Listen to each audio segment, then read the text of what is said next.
नमस्कार दोस्तों, मैं मृत्युंजय आपका स्वागत करता हूं हमारे इस चैनल सटीक परामर्श में। और आज जो हम लोग बात करने वाले हैं कि पान मसाला का लाइसेंस अगर आप गोरखपुर सिटी में लेना चाहते हैं तो उसके लिए क्या करना पड़ेगा और किस तरीके से ये लाइसेंस होता है। देखिए, अगर आप पान मसाला का बिजनेस करना चाहते हैं तो दो तरह का लाइसेंस होता है और दो तरह का एक्टिविटी होता है। एक मान लीजिए आप फैक्ट्री डालना चाहते हैं या सेटअप डालना चाहते हैं, बनाना चाहते हैं, मतलब खुद के ब्रांड से खुद का पैकिंग करके आप मार्केट में बेचना चाहते हैं, एक ये काम होता है। दूसरा होलसेल का काम होता है, जिसमें मान लीजिए आप बड़ी बड़ी कंपनियों से उनका प्रोडक्ट लेते हैं, अपने यहाँ पे जमा करते हैं और जमा करके फिर अपने एरिया में रिटेलर को बेचते हैं। तो हम पहले वाले सेगमेंट से बात कर रहे हैं और दूसरे वाला, दोनों बताएंगे आपको। तो पहले वाले में क्या होता है, जैसे कि आप स्टॉकिस्ट या होलसेलर हैं तो आपको अपनी जो भी नाम से आप फर्म चला रहे हैं उसका ट्रेड लाइसेंस निकलवाना पड़ता है, उसका करंट अकाउंट निकलवाना पड़ता है और उसका उद्यम ये निकाल के फिर उसका करंट अकाउंट, ये तीनों निकलवाने के बाद आपको एक्साइज लाइसेंस का रजिस्ट्रेशन करवाना होता है, जो कि आपका गोरखपुर का जो एरिया है जीएसटी का, वहाँ से होता है और ऑनलाइन भी एप्लीकेशन होता है। इसमें आपका कंपनी का नाम, आपका एड्रेस, आपका ईमेल आईडी, आपका मोबाइल नंबर, आपका बैंक डिटेल्स, सारा कुछ इसमें लिया जाता है और लेके एप्लीकेशन होता है गवर्नमेंट का जो वेबसाइट है उस पे। और एप्लीकेशन होने के बाद वो लोग इंक्वायरी में आते हैं, देखते हैं कि जो आपने बताया है वो चीज़ें ठीक है कि नहीं है, और उसके अनुसार फिर वो लोग जो है लाइसेंस देने का काम करते हैं। तो ये मस्ट है, ज़रूरी है अगर कोई पान मसाला का होलसेल का काम कर रहा है तो।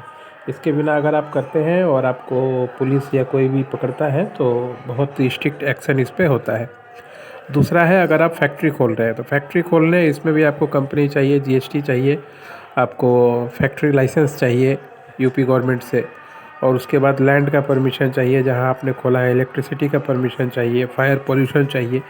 ये सारा कुछ लेने के बाद आप जो है अगर मैन्युफैक्चरर दिखा रहे हैं, प्रोसेसर दिखा रहे हैं अपने आप को, तो फिर उसके बाद जाके आपको एक्साइज लाइसेंस का एप्लीकेशन करना पड़ेगा।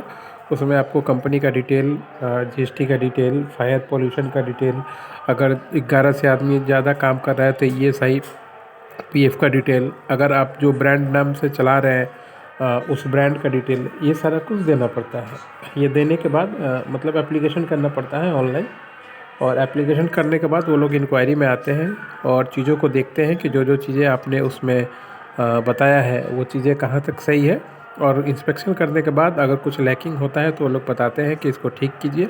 अगर नहीं होता है तो उससे 5-6 दिन में या 10 दिन के अंदर में वो लोग लाइसेंस इशू कर सकते हैं। और ये हर एक साल के लिए होता है और हर एक साल में ये इसको रिन्यू कराना पड़ता है। तो अगर आप भी मान लीजिए इस तरह की कंपनी चला रहे हैं तो आपके लिए ज़रूरी है कि ऐसे एक्टिविटी करने से पहले इस तरह का गवर्नमेंट का जो परमिशन है, लाइसेंस है, वो ले लीजिए, ताकि मान लीजिए आपको बिजनेस करने में कोई दिक्कत ना है। अगर आप हम लोगों की सर्विसेज चाहते हैं गोरखपुर सिटी में, अगर आप पान मसाला का काम कर रहे हैं, चाहे होलसेल का, ट्रेडिंग का या मैन्युफैक्चरिंग का, तो हम लोग जो है लाइसेंस बनवाने का काम करते हैं, गाइडलाइन का काम करते हैं। कंपनी बनवाना, जीएसटी बनवाना, इसका लाइसेंस कैसे होगा, फायर पोल्यूशन कैसे होगा, ये पूरा प्रोसेस गाइडलाइन करते हैं। और पीडीएफ में अगर आपको चाहिए तो प्रोजेक्ट भी बना के देते हैं। अगर आप बैंक लोन में जाते हैं तो प्रोजेक्ट मान लीजिए सीए से साइन करवाने के बाद काम आता है, नहीं तो डेमो प्रोजेक्ट रहता है जिसमें आपको सारी जानकारी मिल जाती है, ताकि आप अपना डिसीजन ले पाएँ और अपने काम को कर पाएँ। क्योंकि कोई भी चीज़ करने से पहले अगर आपके पास रोड मैप है पूरे तरीके का कि क्या क्या ज़रूरतें हैं इसमें और कैसे इसको किया जा सकता है, तो आपका काम आसान हो जाता है। आपको 2-3 एम्प्लॉय रखना है जो ठीक ठाक आपकी बातों पे ध्यान दे और थोड़ा दौड़ भाग कर पाए। और महीने भर, 2 महीने भर अगर दौड़ भाग करता है तो कोई भी लाइसेंस बड़ी चीज़ नहीं है, निकल जाता है आसानी से। तो आप 92302229 पर कॉन्टैक्ट कीजिए, जो हमारा नंबर है, आपका काम करवा दिया जाएगा।